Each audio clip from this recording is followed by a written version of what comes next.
penyalahgunaan narkotika ini kan salah satunya kan dia kan tidak merugikan negara, Pak.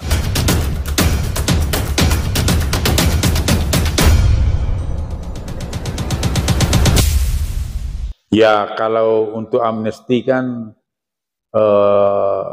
Pak Presiden kan dengan pertimbangan DPR kan udah mengeluarkan.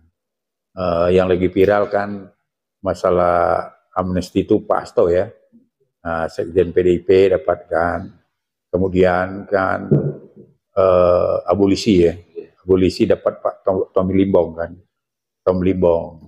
Nah, dan 1.600 orang itu napi, baik itu politik yang melakukan penghinaan terhadap Presiden Pak Jokowi kan, ongan itu ada beberapa dan banyak dan dan sebagian besar itu kan penyalahgunaan narkotika untuk diri sendiri. Nah itu, nah dalam yang 1.600 itu ya Ahmad Doni kan belum dapat. Nah sesuai dengan, jadi kami kan datang ke hari Jumat itu ke lapas untuk lebih sifatnya mencari konseling ya, dan untuk konseling tentang kan Amar kan statusnya udah napi, tentu dia punya hak ya kan. Nah haknya apa? Tentu hak remisi, ya hak amnesti, ya kan. Nah ya haknya PB. Nah itu kan kita datang. Nah, pas memang datang saya agak terlambat. Jadi kan pimpinan yang bisa memberikan jawaban itu kan, yang lebih pasti itu kan udah keluar kantor, ada kegiatan di Kanwil.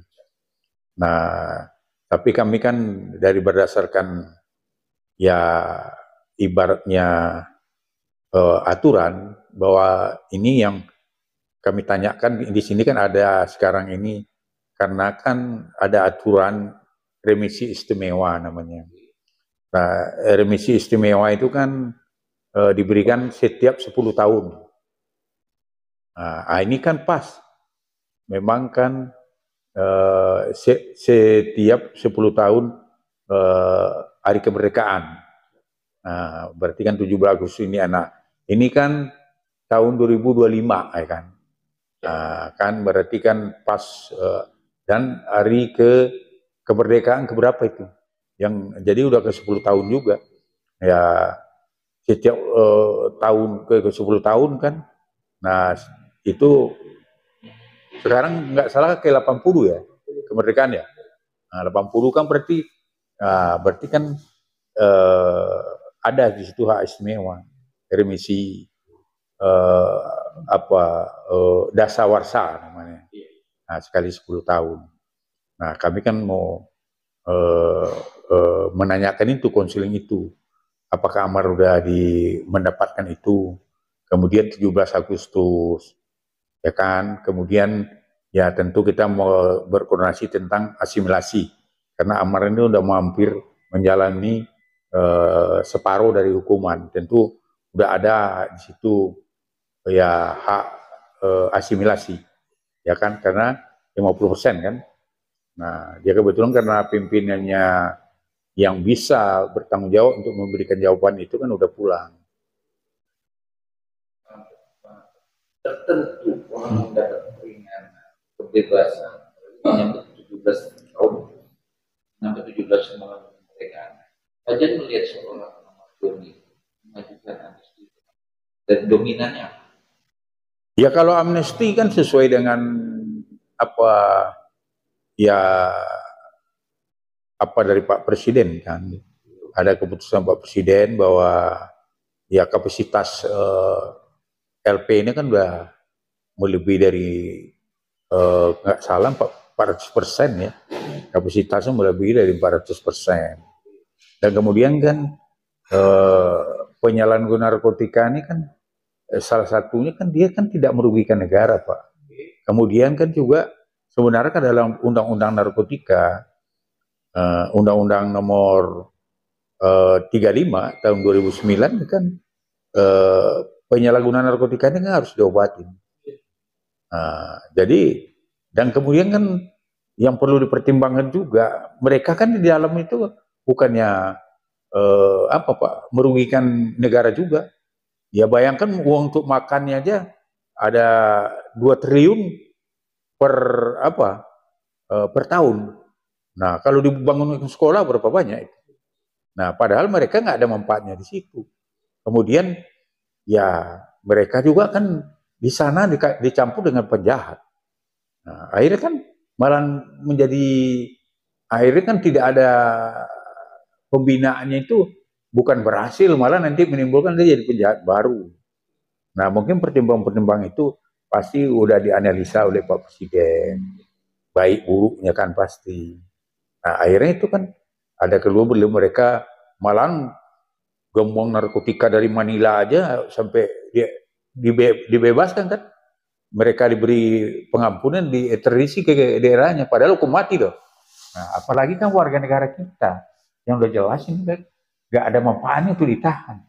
Kemudian kan kalau sebenarnya bandar ini sebenarnya bisa akan mati sendiri Pak. Apabila para penyalahguna narkotika ini diobatin. Nah, karena biaya negara untuk membiayai itu kan tidak ada.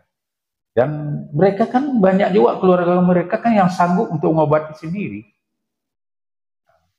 Ya kan? Nah, jadi ya dan kriteria yang dipersyaratkan itu, ya itu terpenuhi oleh amar. Pengajuan itu telat. Bukan pengajuan telat, saya datang ke sana telat. Jadi saya tidak ketemu dengan apa? Dengan bukan pengajuannya. Bukan pengajuan telat, saya datang ke sana tidak ketemu dengan orang yang bisa memberikan keterangan yang bertanggung jawab ke saya kan gitu. Kalau staf-staf aja kan nggak mungkin. Nah, jadi saya terlambat, saya akan datang minggu depan lagi ya kan minggu depan ini. Bicara akan datang lagi untuk pemeriksaan. Tapi kondisi pengajuan sekarang gimana? Jadi Salemba tidak lihat kondisinya sekarang dan mendengar sebagai kuasa hukum mengajukan amnesti itu gimana? Tapi perkembangannya gimana? Ya kalau saya melihat ya perkembangannya, kalau amar kan selama ini yang tahu saya sebagai PH ya kan tidak pernah diberitahu bahwa ada pelanggaran yang dilakukannya. Nah, saya kan PH saya kan namanya PH kan kita sebagai penjamin juga kan pada waktu dia di rutan Selembang ya kan.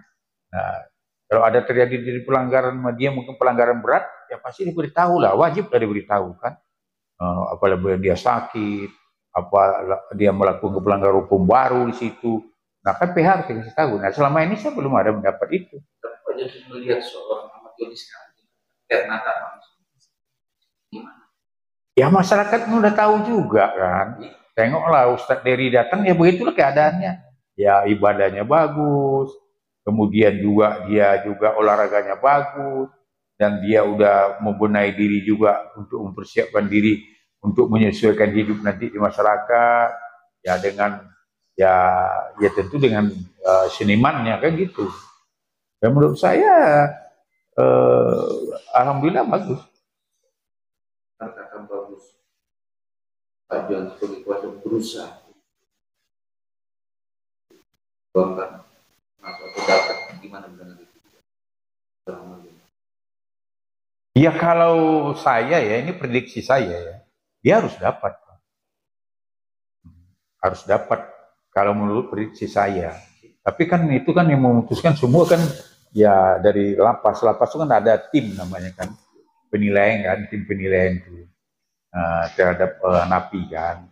Nah, jadi sebelum diajukan kan ada di tim penilai dulu tingkatnya lapas. Nanti baru diajukan ke bapasnya apa Kanwil kan, habis itu baru ke Dirjen, habis itu yang ke Menteri kan.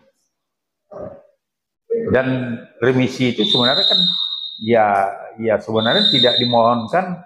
Ya kalau memang memenuhi persyaratan dia harus diberi, tidak perlu menunggu harus permohonan. Kalau dalam aturan Kementerian Imapasnya. Nah, tapi kan kami kan sebagai kuasa hukum tentu tetap juga mempertanyakan untuk mengecek lagi ya kan, mana tahu ya, walaupun nggak mungkin dilupakan lah, karena itu tugas kan, tugas dari petugas register Imapas, lapas kan. Jadi otomatis ya, tapi kami sebagai PH tentu tetap mau mengecek ya. Ya, ini minggu depan nih, kalau semalam tuh kan kami belum bisa ibarat bertemu orang yang bisa memberi keterangan yang memuaskan. Aja mendengar kemarin bisa lihat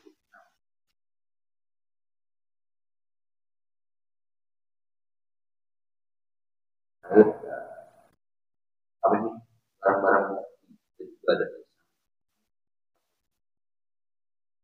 berbagai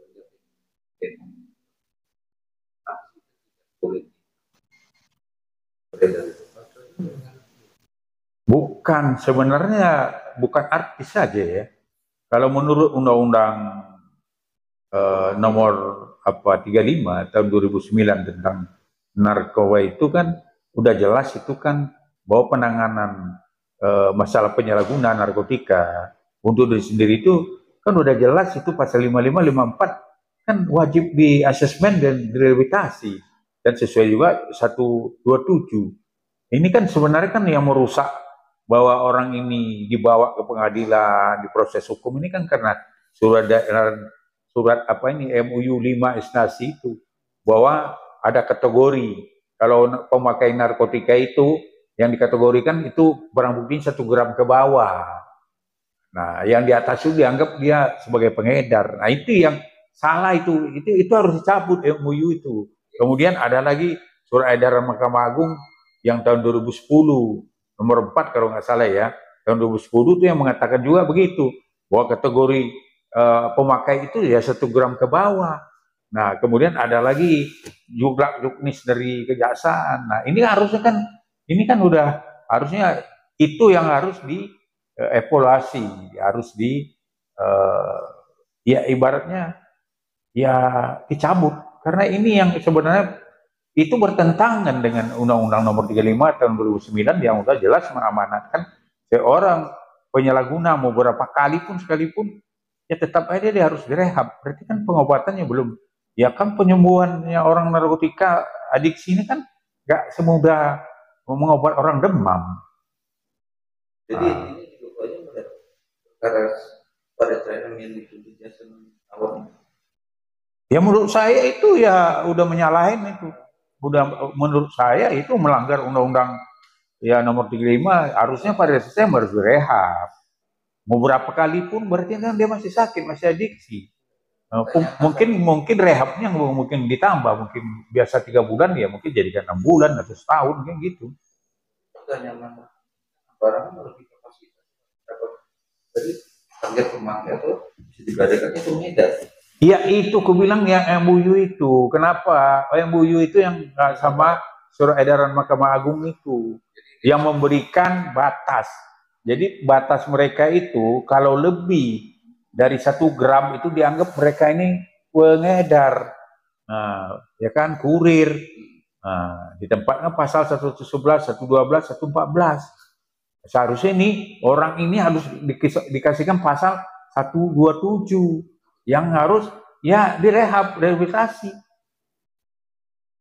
Nah, ini melakukan itu bukan sekali 2 kali. Ya udah aku bilang, kalau kita menengok Undang-Undang 39 tahun 2000 apa itu, mau berapa kali pun, mau 100 kali pun supaya dia penyalahguna narkotika itu untuk diri sendiri, itu ya dia harus diobat.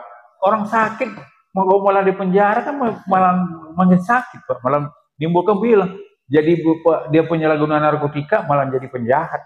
Ya pergaulannya dengan penjahat gimana? Kebanyakan begitu kan. Dia bandar ya. Kalau bandar kita setuju hukum mati. Kan gitu.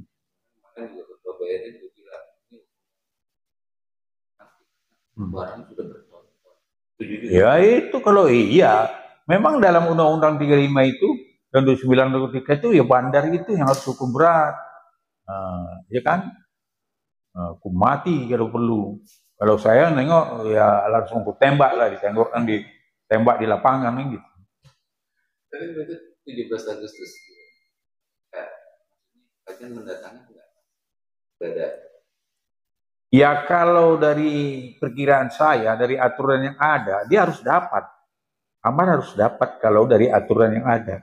Nah inilah yang mau kita pertanyakan nanti pada waktu minggu depan ini saya mau ke sana, rencana Senin atau Selasa.